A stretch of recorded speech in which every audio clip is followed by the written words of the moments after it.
Good evening to all of you. I'm delighted to be with you again, and it is my great honor and pleasure to introduce to you our speaker tonight, my friend, the distinguished historian, Marjorie Spruill. I have known Marjorie for probably 30 years. The community of women who are interested in history is growing now, but it was small 30 years ago. And from the beginning, this group worked together very closely.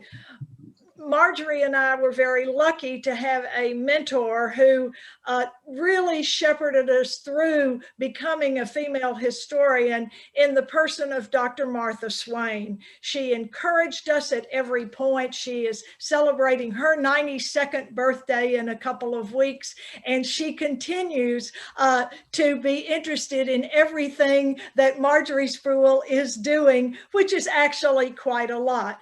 Marjorie has had a long career teaching women's history and specifically United States women's history. She's been a consultant on a variety of different kinds of history projects, but primarily she is associated with women in politics. And of course, that brings the story to us right here in Tennessee.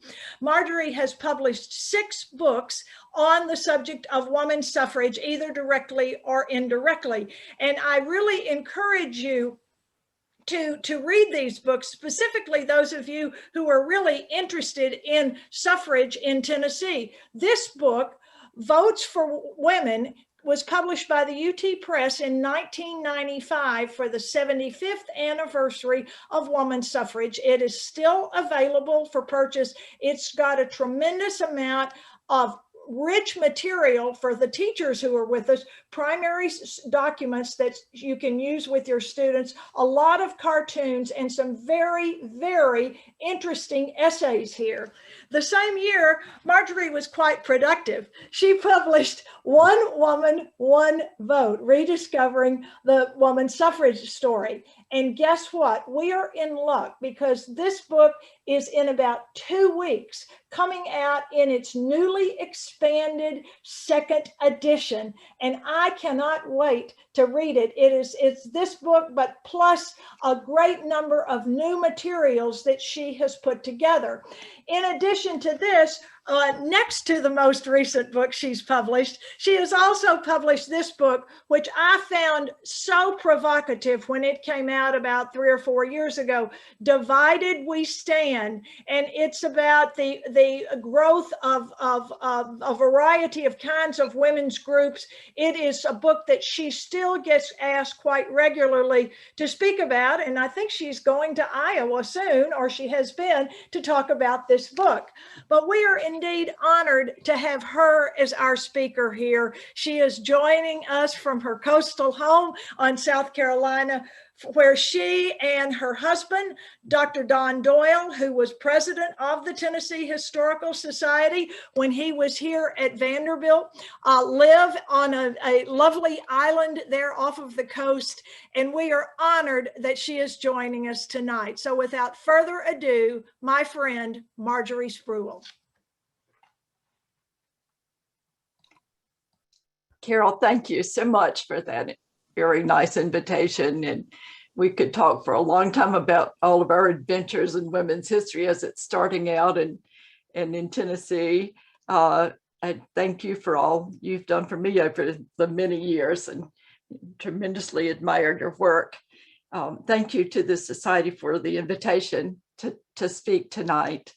Let me see if I can now pull up my lecture slides and go through those, following the directions that my son gave me this afternoon.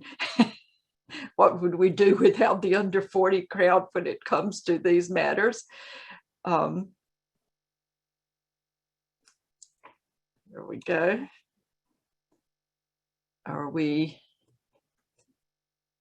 seeing it? Okay, no. You're not. Let me try again.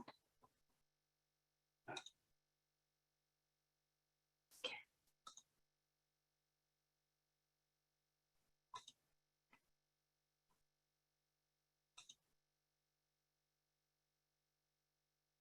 Now, It's not working.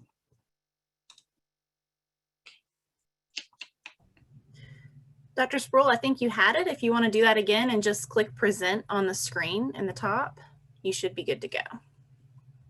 All right, are you seeing it now? Not now. I did just a second ago. Oh. All right, if you want to move your PowerPoint over to the screen that has the where your mouse is, yeah.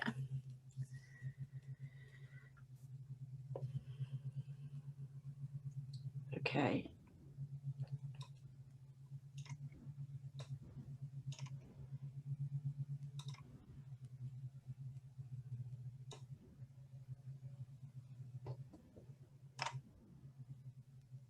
Yeah, there you go. And just present like normal.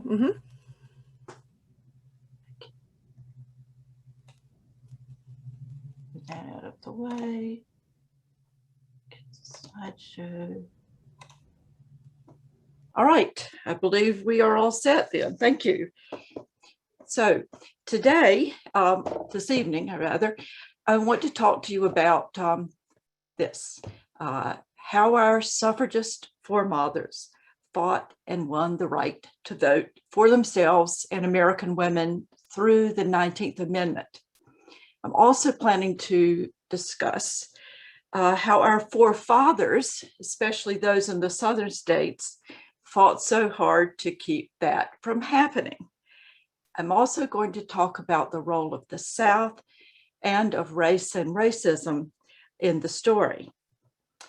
Fortunately, I'm speaking to a Tennessee audience, and as you well know, this state comes out pretty well in the story.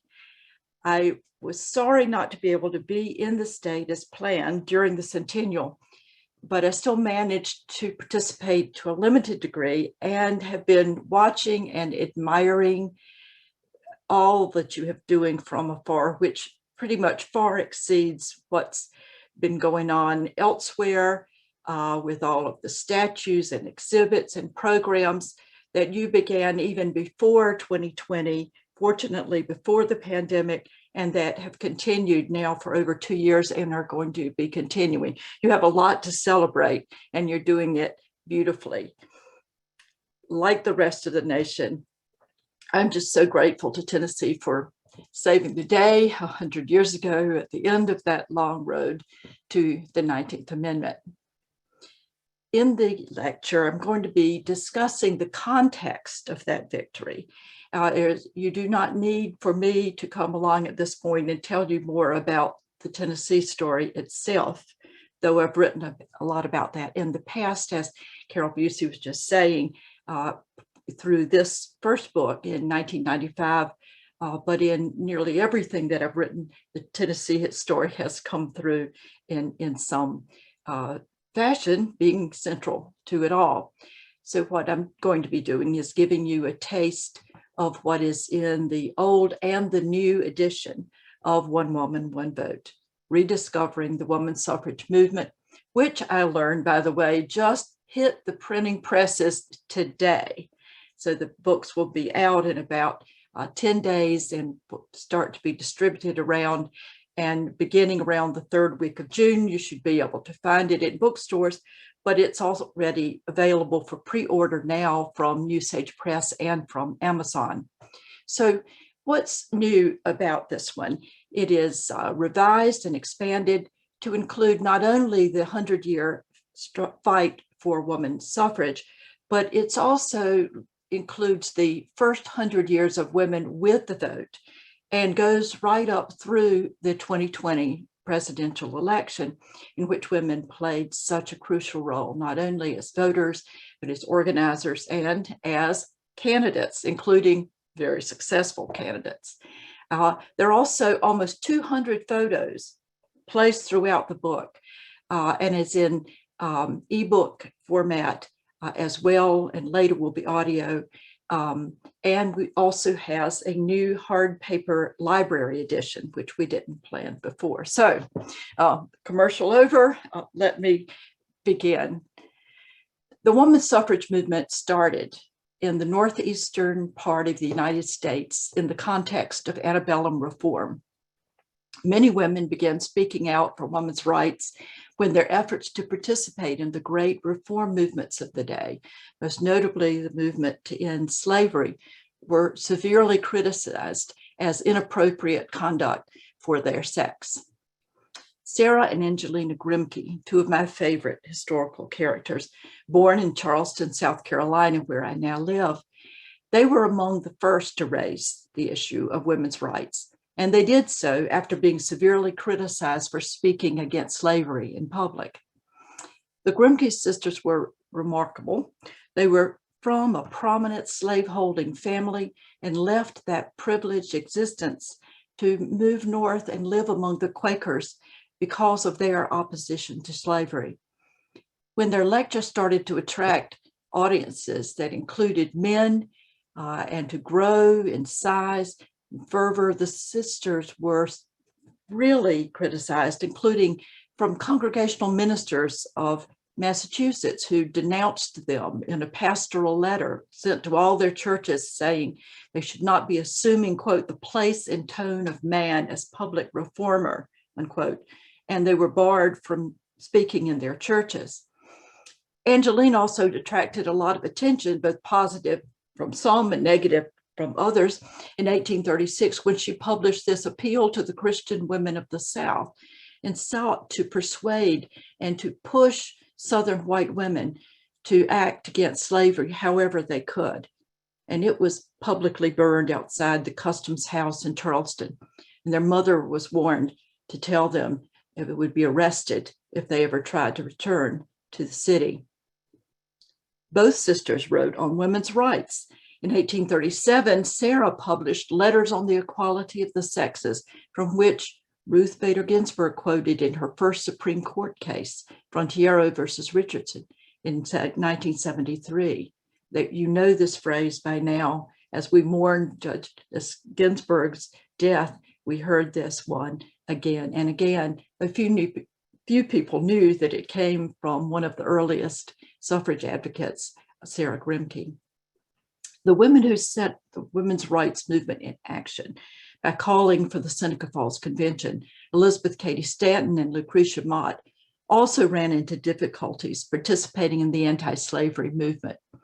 They first met in London, where they had gone for the World Anti-Slavery Conference, only to find that women were excluded from the proceedings, told they had to sit in the balcony behind curtains.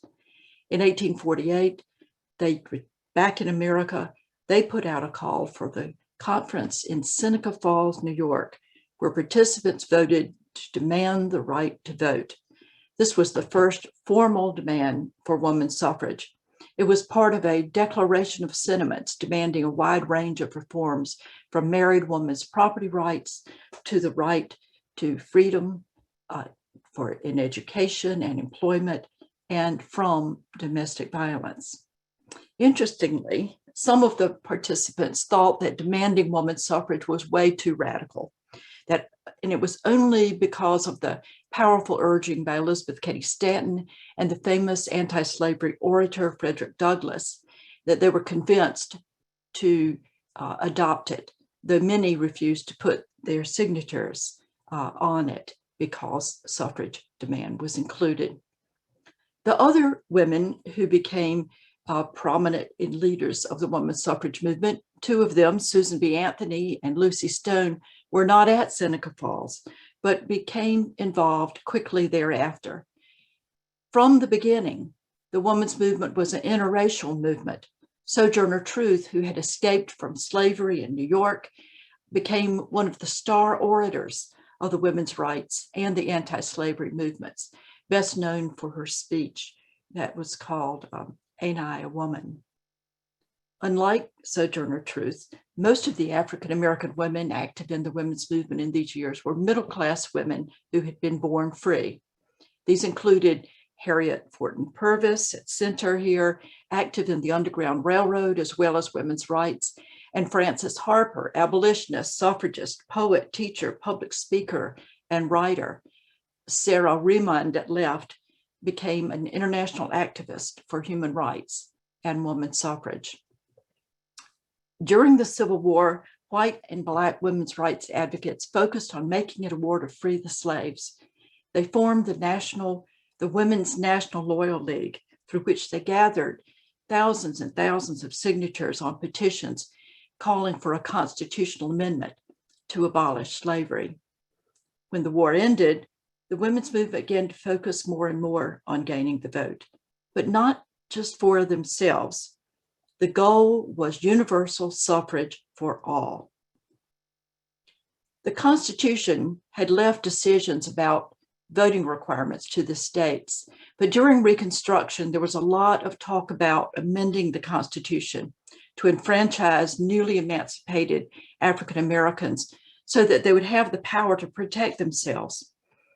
It was also important to the Republicans who were controlling Congress to have support in the South, to have voters in the South, and therefore be able to continue their hold on power in Congress, and also to be able to complete the job of Reconstruction, to hold on to power long enough to do that.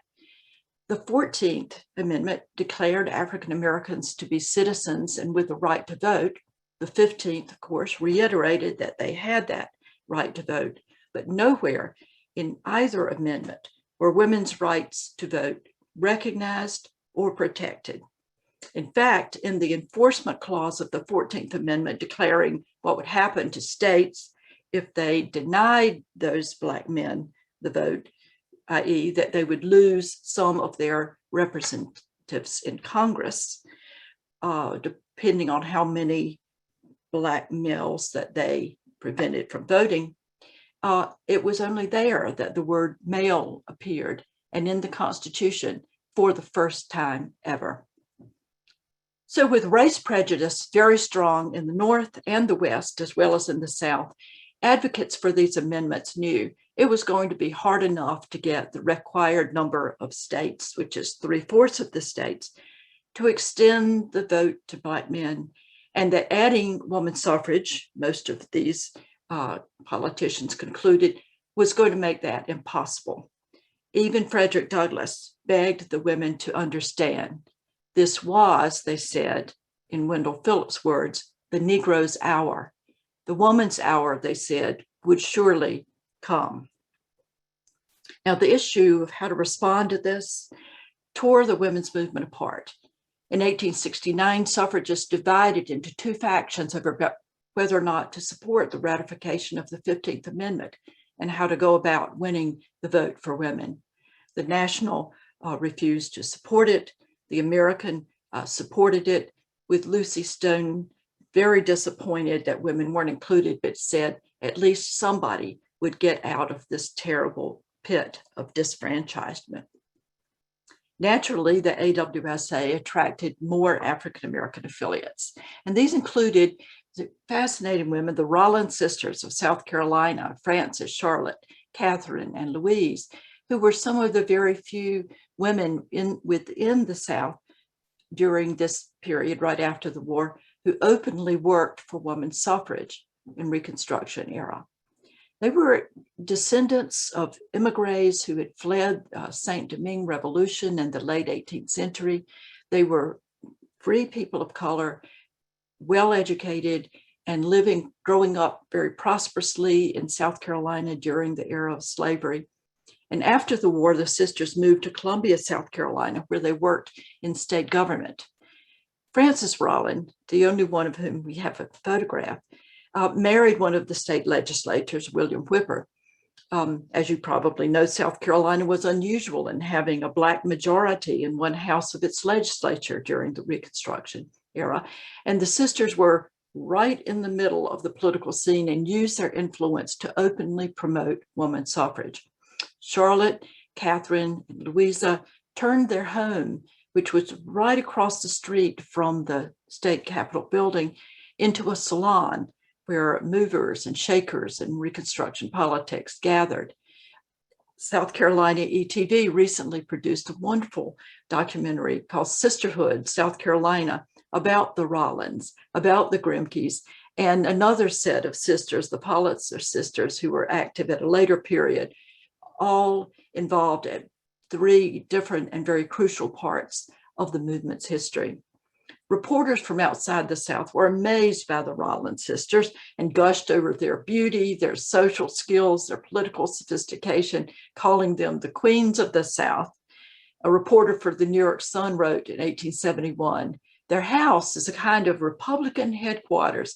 They entertain very handsomely. The government meets at the Rollin house almost nightly, and the parlors of that mansion, much of the wisdom which controls their affairs is generated." In 1868, Francis's husband, William Whipper, promoted women's suffrage while he was a delegate to the South Carolina Constitutional Convention. A year later, Lottie Rollin addressed the state legislature on behalf of women's suffrage, insisting public opinion has had a tendency to limit women's sphere to too small a circle and ask for suffrage, quote, "not as a favor, not as a privilege, but as a right," unquote. A year later, still 1870, they held a women's rights convention in Columbia, attended by some of the state's most influential male Republicans, Black and white. And with Lucy Stone's encouragement, in 1871, they established a state suffrage organization affiliated with the AWSA, with Lottie Rollin representing South Carolina as an ex officio member of the AWSA Executive Committee. Now, I don't want to get into the weeds too much here in the length of time we have, but in the 1870s, the National tried a bold new departure, they called it, really a militant effort to show up, to demand to vote. And in the early 1870s, hundreds of women claimed the right to vote based on the Equal Protection Clause of the 14th Amendment. They showed up, they demanded to register, then on election day, they demanded to vote. Most were turned away. However, in 1872, Anthony managed to cast a vote in Rochester, New York, hoping to be arrested and then to test this new strategy through the courts. She was arrested.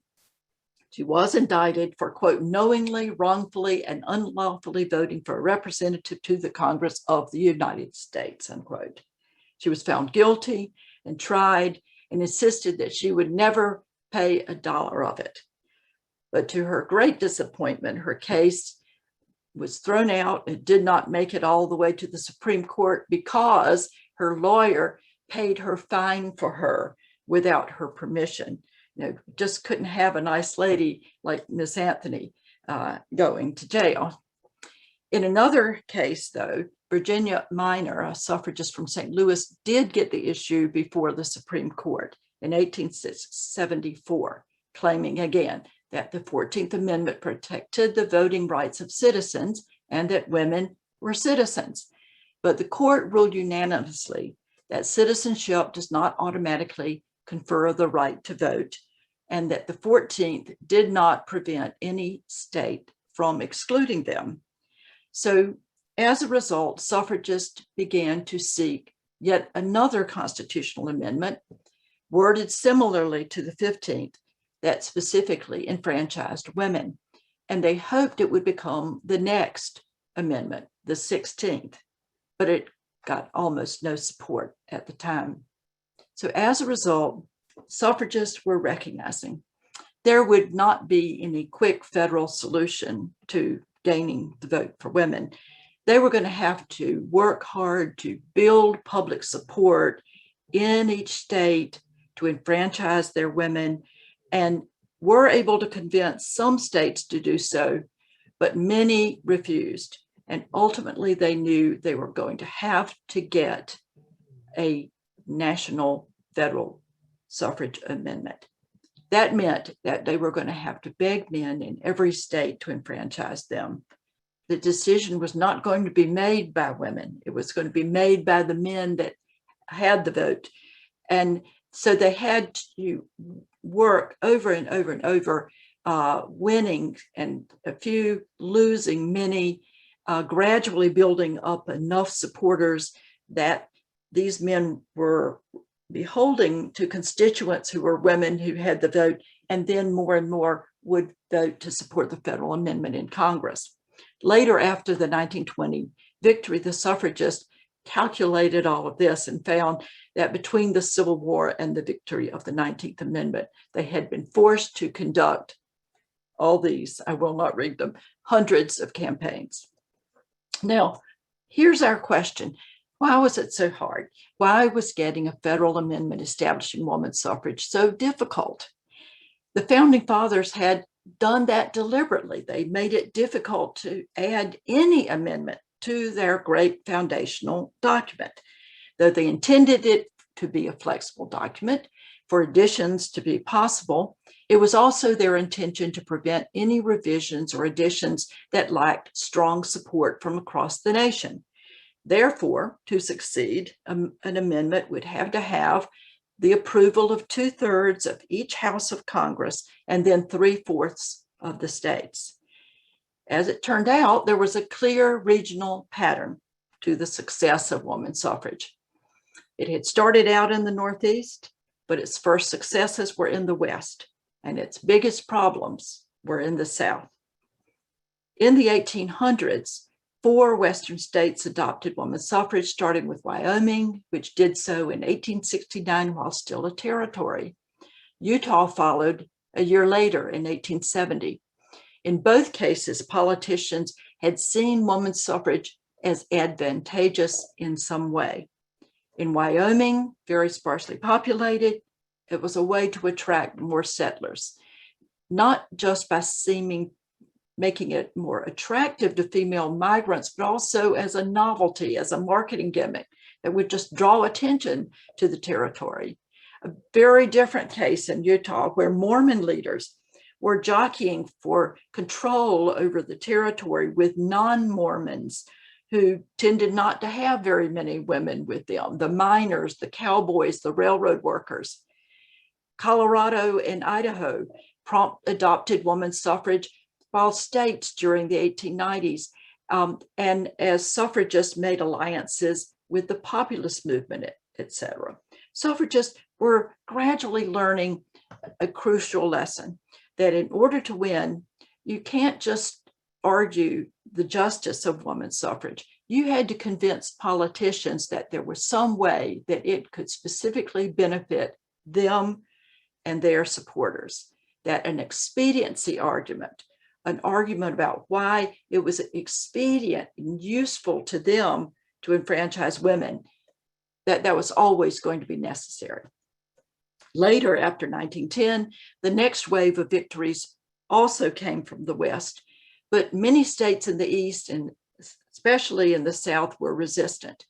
Most of the Northeastern states, however, would at least ratify when it finally got to them, but the South would be the biggest problem for the women's movement.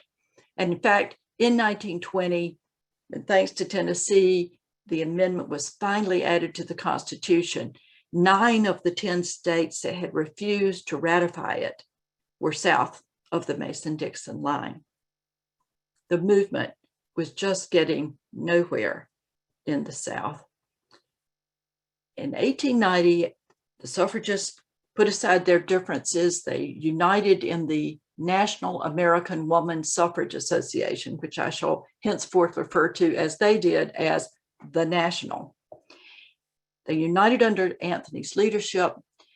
It would take another 3 decades of fighting, but her strategy was, let's focus on only one goal, gaining the vote for women. And with the vote, we could then pursue all kinds of additional reforms. Suffragists in different groups and clubs in different cities and states also pursued, by the way, other reforms all along.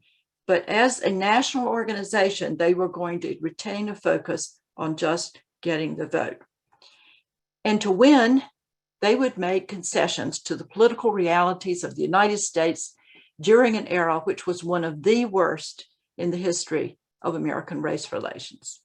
This was a period in which white conservatives in the South were determined to reassert and maintain white supremacy in politics, and were actually using protection of white womanhood as a rationalization for disfranchising Black men. So suffragists in the South were going into a very different situation, difficult situation. The suffragist goal, mind you, was still a federal suffrage amendment. And to get it, they realized they had to have some support from at least some Southern states. As suffrage leader from Kentucky, Laura Clay, one of the earliest and most prominent Southern leaders, warned the national officers, you can work for 50 more years and get nowhere unless you bring in the South. My first book was on this subject, the suffrage movement in the South. The key issue was race.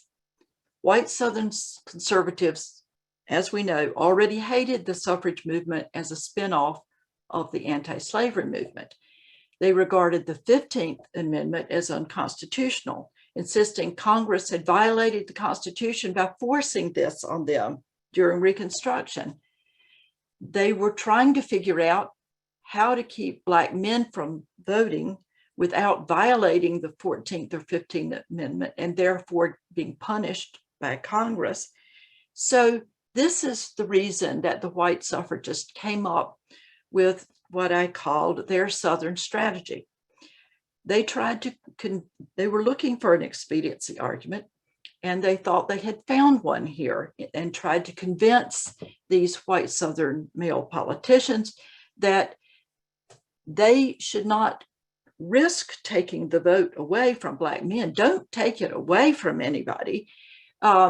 Your delegations to Congress might be cut. Instead, just add to women's suffrage, add to the numbers of voters, allow women to vote. And they also said, and here's the ugly part, since there are more white women in the South and the North, this will guarantee white supremacy. And in places where there were Black majorities, they said, oh, you could counter this difficulty with educational or property requirements to ensure that most women voters would be white. Throughout the 1890s, they pursued this strategy, including seeking to have women's suffrage added to the new state constitutions that most Southern states adopted in the last decade and first 3 years of the next century. At the 1895 Constitutional Convention in South Carolina, Laura Clay spoke, deploring the problems confronting the entire nation, she said, owing to the rash prodigality with which the franchise had been extended to all classes of men, regardless of their fitness for political trust because of illiteracy, foreign birth, or other causes. And she urged South Carolina to set an example for the entire nation by extending the vote to qualified women and assuring white supremacy through a method that was legal, fair, and honest, and unlikely to be struck down by the courts. So Southern suffragists actually deluded themselves into thinking that this was an expediency argument that would work, that might convince Southern men to lead the nation in the adoption of women's suffrage. As we know, it didn't work. As one white Mississippi politician said, Southern men refused to cower behind the petticoats of the ladies and use lovely womanhood to maintain white supremacy. Instead, they found other means to do so that did not involve the destruction of woman's traditional role, instead adopting requirements that we are now familiar with, including poll taxes, literacy tests, understanding tests, etc. And alas, Congress and the Supreme Court let them get away with it then and for another half century. So for the rest of the suffrage movement, the South would continue to be a problem. White suffragists would continue to make concessions to Southern racism, and the interracial quality of the original suffrage movement was virtually lost. White suffragists were not all alike on race. Some were extreme racists who opposed Blacks ever voting, while others saw literacy tests as okay since the nation had public schools and in time Blacks would learn to read. Others hated to compromise their values, but they did so anyway, knowing that during this period in American history, their movement was never going to succeed if suffrage leaders and organizations openly advocated for equal suffrage for African Americans. It was a strange parallel to what had happened after the Civil War, when supporters of African American suffrage believed that they had no chance of victory if women's suffrage was included. Despite all of this, and despite their disappointment in so many white women, African American women saw this as their cause too, and they continued to support the women's suffrage movement, working mostly through African American women's clubs or suffrage clubs. Prominent African American suffragists included a woman probably familiar to you, B Wells Barnett, a newspaper editor in Memphis until her criticism of the horrible lynching of 3 Memphis businessmen, friends of hers, led her into exile to the North. And she became famous internationally as a crusader against lynching, as well as an NAACP founder and a suffrage leader, all based out of her home in Chicago. Mary Church Terrell, born in Memphis to a wealthy family, educated at Oberlin and in Europe, was also a nationally and internationally prominent suffragist and a founder of the National Association of Colored Women. This cultured, cosmopolitan woman was one of the few African American women allowed to address the National American Women's Suffrage Association conventions, even chosen to represent American women at an international suffrage conference in Berlin, where she wowed the audience by addressing them in fluent German.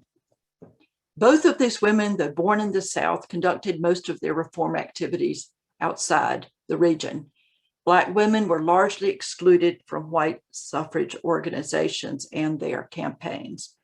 But near the end of the long struggle, there was what Anita Goodstein of Tennessee has called, quote, a rare alliance of Black and white suffragists in your state, as recognized by the inclusion of Frankie Pierce in the statue in Centennial Park in Nashville, with depictions of her along with Carrie Chapman Catt, Ann Dallas Dudley, Abby Crawford Milton, and Sue Shelton White.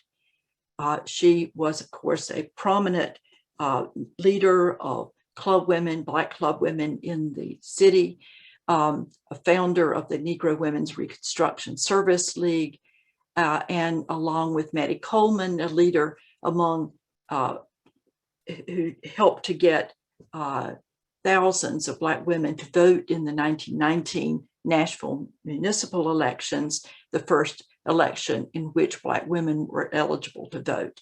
And at the invitation of white suffragist Catherine Talty Kinney, she was a speaker in May 1920 for the first meeting of the Tennessee League of Women voters held in the House chambers. And there she spoke of Black and white women as allies in the fight for the vote and in the application of it thereafter. What will the Negro woman do with the vote? She asked. We are going to make you proud of us and yourselves, urging them to help Black women to meet their goals, including a state vocational school that was later built. So with all of these obstacles, what happened? How did the movement finally win? As the new century began, the movement seemed stalled. Anthony had retired and then died, a suffrage martyr, and the woman in charge for most of this period, Dr. Anna Howard Shaw, a great orator, not a brilliant strategist. The movement was very decentralized, lots of isolated state campaigns that failed, and still suffragists were working steadily to grow their constituency, reaching out to college women, working women, professional women, wealthy women philanthropists who can help fund the movement and shed its radical image. Suffrage leaders also reached out to the growing number of middle and upper class women who were working through women's clubs. Many of them were supporters of a new reform movement that in the early 1900s was sweeping the nation, the progressive movement, which had a major positive impact on the women's suffrage movement and contributed a great deal to its victory. Increasingly, large numbers of women wanted the vote in order to gain reform It also motivated male reformers and politicians who wanted these women's help. And it provided, generally speaking, the suffrage movement with the new and powerful expediency argument that worked. By 1910, this progressive movement, which had started around 1900 at the grassroots level and swept through both national political parties, contributed enormously to the cause of women's suffrage. We associated it with Republican President Teddy Roosevelt, Democratic President Woodrow Wilson. Progressives in both parties wanted to see stronger, honest government that would act boldly to address major problems. They supported reforms to clean up city, state, and national politics and protect the health and safety of its citizens.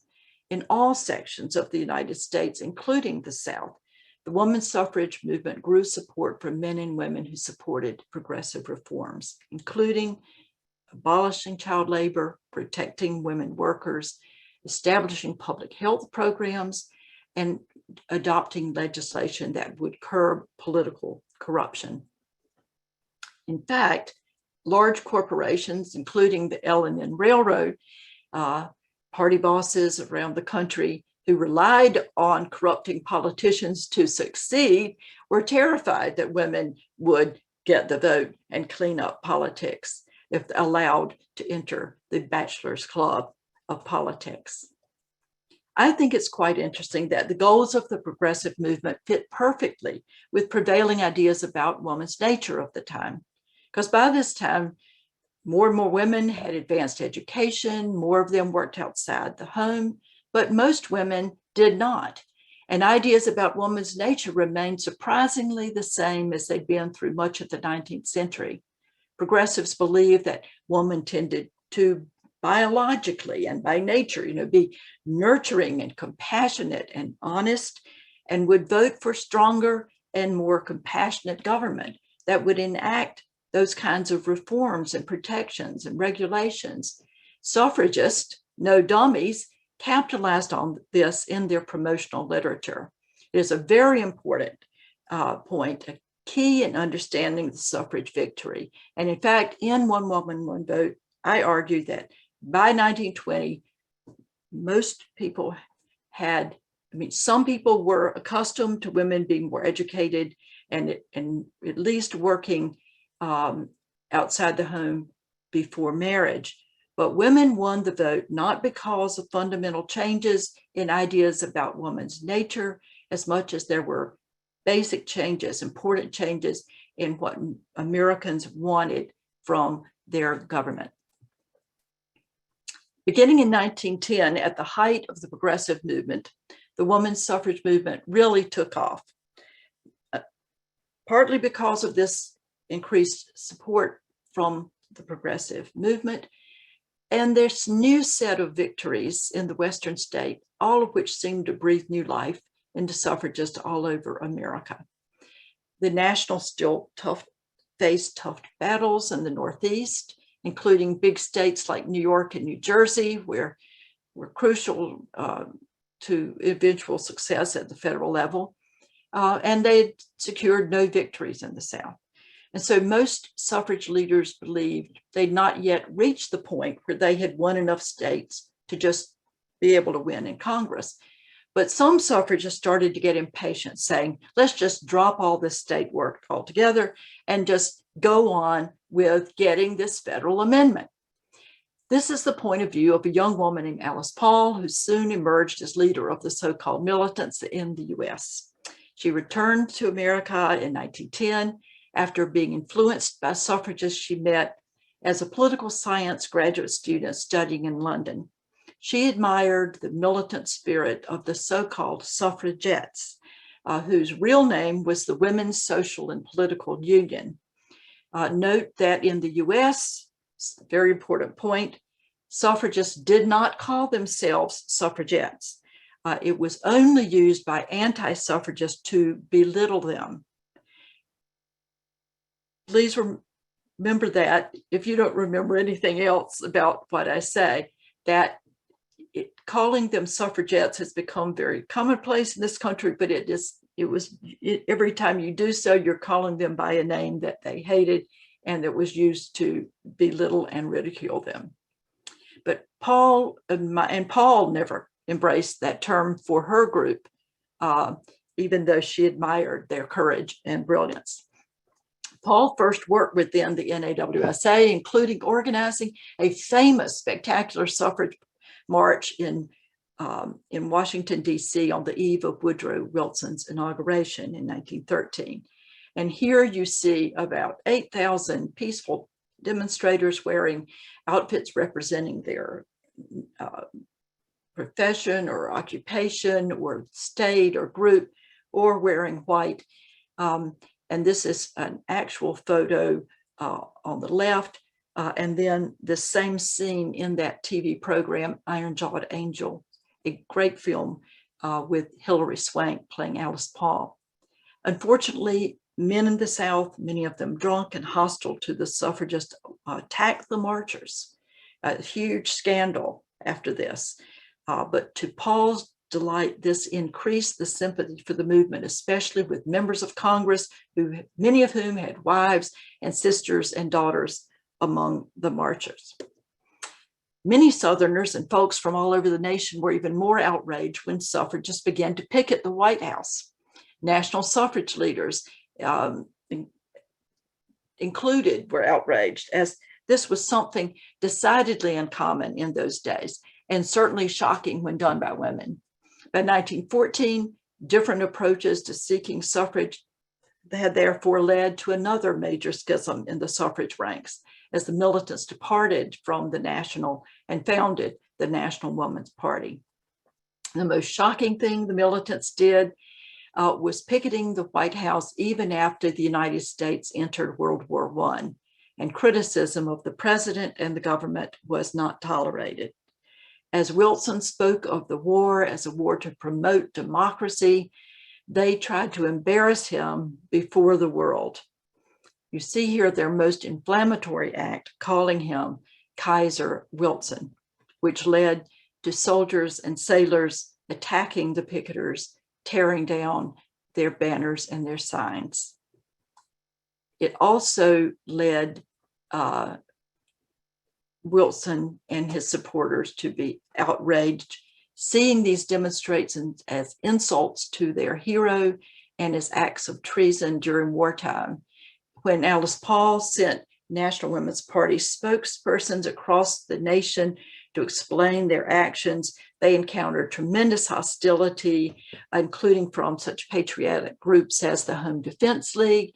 And in Tennessee, they pressured local authorities not to allow them to speak, not to grant them venues, businesses not to rent them a hall. And at that point, a Tennessee woman, Sue Shelton White, who was a clerk of court and active in the National American Woman Suffrage Association, came to their aid, defending their freedom of speech, using her contacts to assist them, which infuriated other moderate Tennessee suffragists who, White said, virtually pushed her into the bosom of the National Women's Party, which in turn welcomed her as a highly valuable recruit. Losing patience with the demonstrators who persisted with the picketing, Wilson administration threw many of the protesters in jail, where they served long sentences. They demanded to be treated as political prisoners, not to be put to work, demanding to wear their own clothes instead of prison uniforms, etc. But none of that was granted. And some, including Alice Paul, went on hunger strikes and were forcibly fed.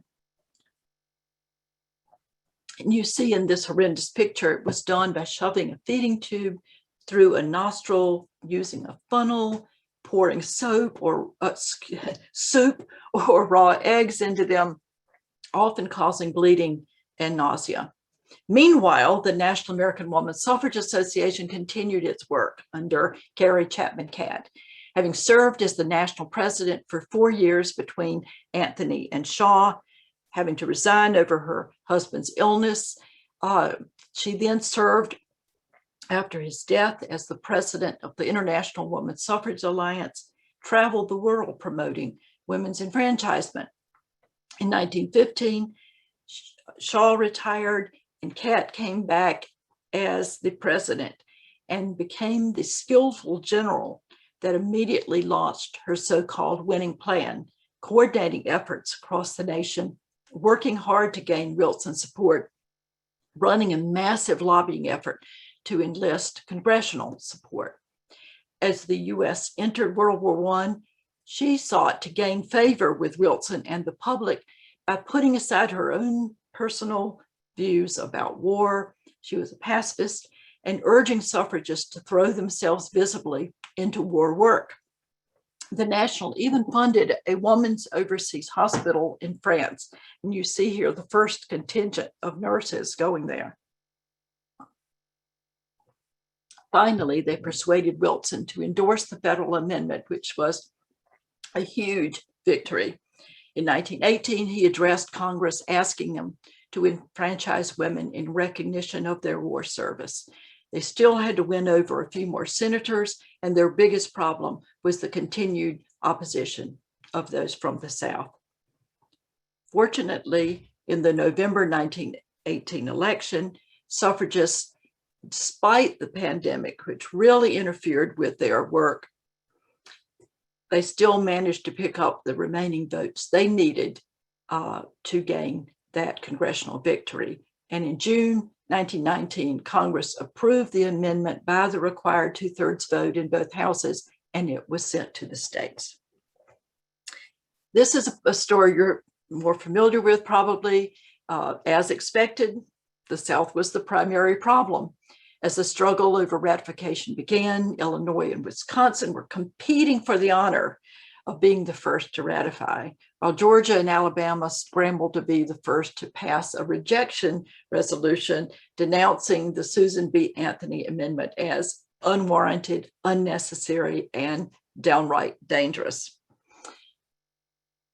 Invoking their Confederate ancestors who had fought to the last ditch against the Yankees, many Southern state legislators vowed to fight till the end against this horrible incursion into the rights of states, insisting, along with Southern anti-suffrage women, that approval of the 19th Amendment would signify consent to the 15th, which no true son or daughter of the South could possibly do. When Mississippi voted against ratification of the amendment, the Jackson newspaper, the Clarion Ledger, celebrated the defeat, proclaiming, quote, "That vile old thing is as dead as its author, Susan B. Anthony, the old advocate of social equality and intermarriage of the races, and Mississippi will never be annoyed with it again." This part of the story, again, you know, by the summer of 1920, one more state was needed. No legislatures would be in session before the November elections. President Wilson, now assuming women's suffrage was coming, the electorate was about to double.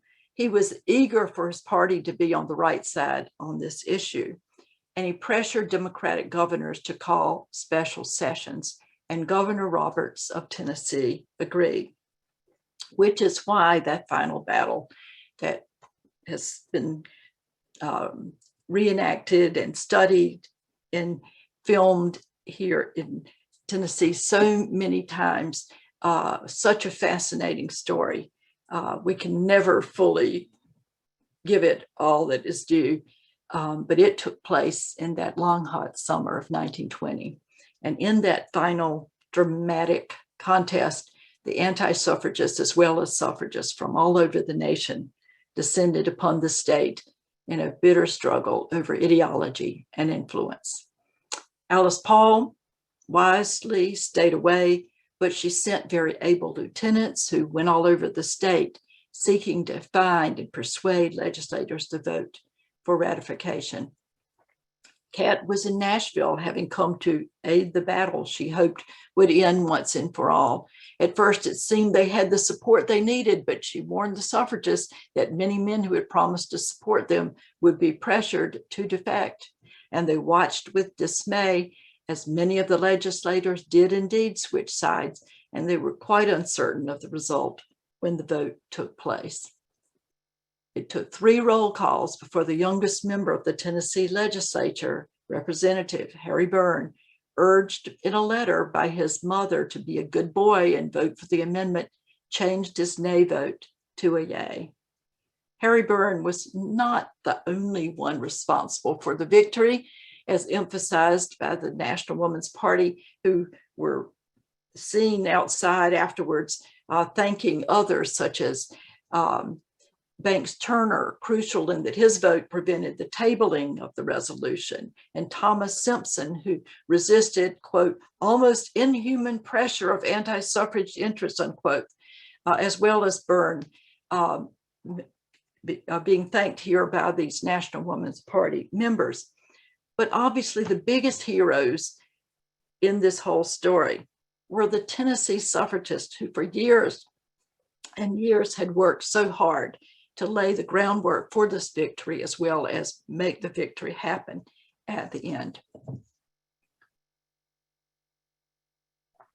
Still, Byrne's conversion from a supporter who was too reluctant to vote to ratify out of fear of losing the next election to a man who got credit for enfranchising over 25 million women was crucial to the suffrage victory, which finally came on August 18th when Tennessee ratified.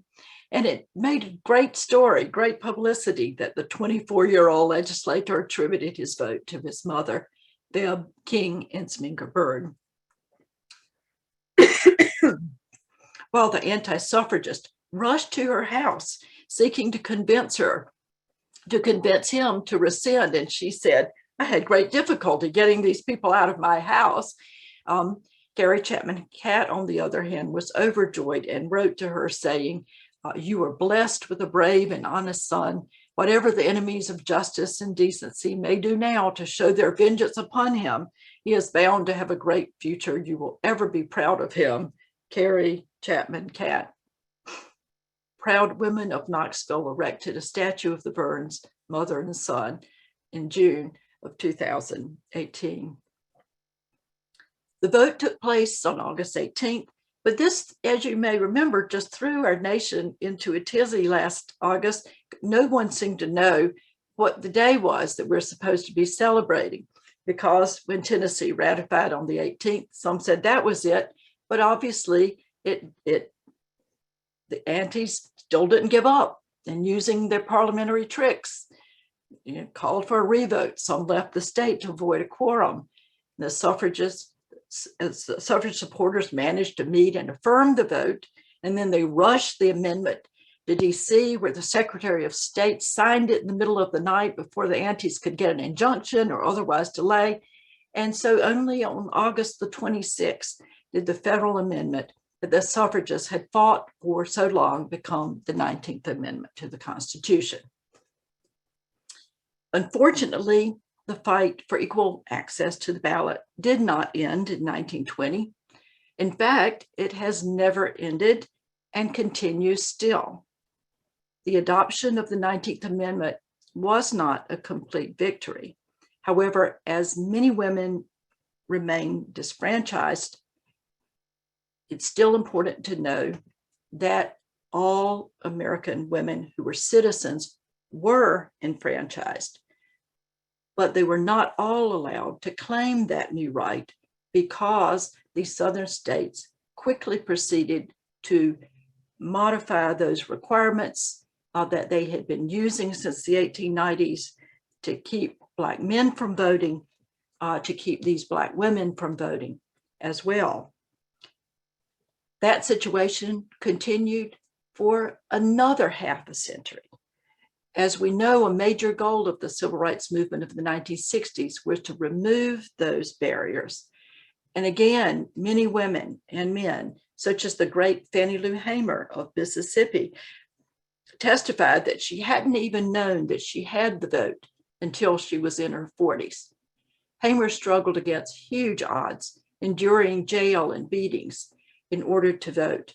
And at last, the suffragist original goal, universal suffrage for all, was largely accomplished when Congress passed the Voting Rights Act of 1965, which finally enforced both the 15th and the 19th Amendment and drastically changed American politics.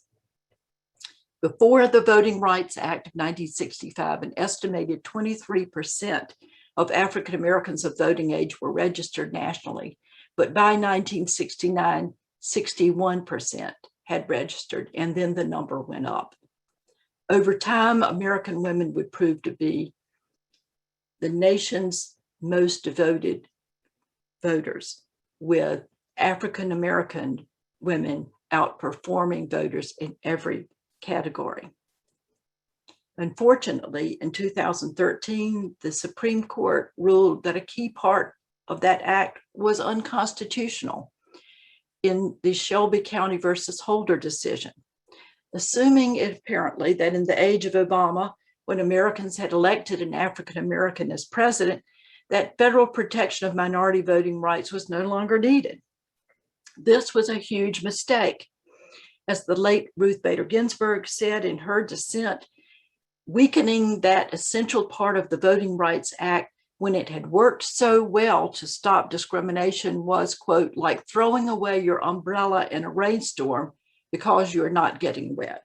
In many states, serious voter suppression began almost immediately, inspiring vigorous efforts by a new generation of voting rights activists determined to fight back.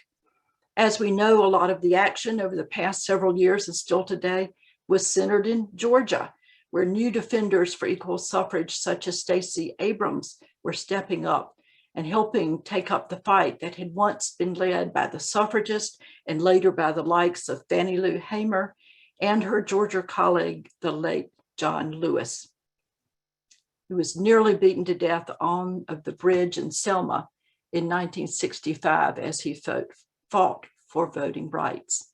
May we have a new voting rights law in his memory and preferably in his name. Even as we celebrated the 100th anniversary of the 19th Amendment in 1920, in the midst of a fierce election, we have learned more than ever to appreciate that right.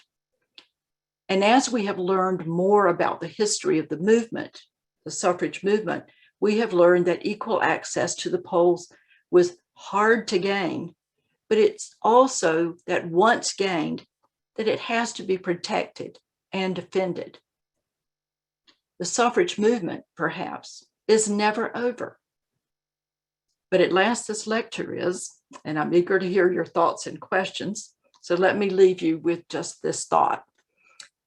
Let me return briefly to August 26, 1920, the day the 19th Amendment was signed and added to the Constitution. In the prepared message that Carrie Chapman Catt delivered on that day, rather than thanking the president, the members of Congress, or state legislators, the national president directed her remarks to the women of America, reminding them of the 72 years of struggle by generations of suffragists and the many sacrifices made so that, quote, you and your daughters might inherit political freedom. That vote has been costly, she said. Prize it. I know I speak for all of us when I say we do. Thank you.